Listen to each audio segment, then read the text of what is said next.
Week 10 kicks off with a Thursday night matchup that isn't the sexiest on the Amazon slate. On one side, you got a Falcons team that's carrying over $70 million in dead money on its salary cap.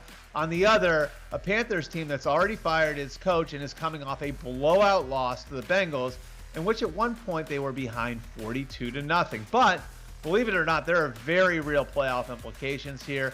Atlanta's 4-5, tied for first in the NFC South with the Buccaneers, and this gives them a chance to break that tie and take the outright lead. And Carolina at 2-7 is just 2 games back of that division lead. And there are a couple of things to watch here as well. For the Falcons, this is a great chance to showcase what's been a creative run game behind Marcus Mariota and Tyler Algier and a rugged defense. And for the Panthers, this is an interesting litmus test on where the team's at and whether or not the players are still behind interim coach Steve Wilks after last week's ugly loss in Cincinnati.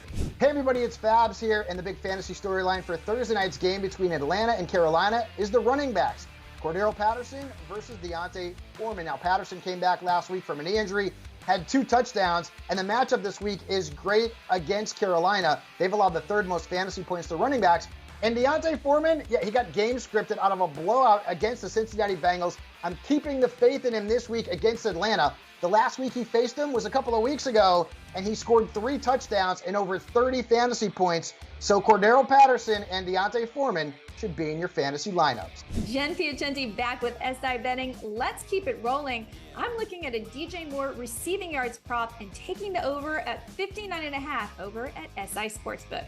If you missed DJ Moore's 62-yard grab at the buzzer and the Carolina-Atlanta matchup in Week 8, be sure you Google it. That's right, Moore exceeded this prop in a single play. That being said, he'd already exceeded this prop because he'd logged a total of 152 yards in that contest. I cannot overstate how generous this Atlanta defense is or DJ Moore's talent. This is going to be a good game on Thursday. Let's smash the over.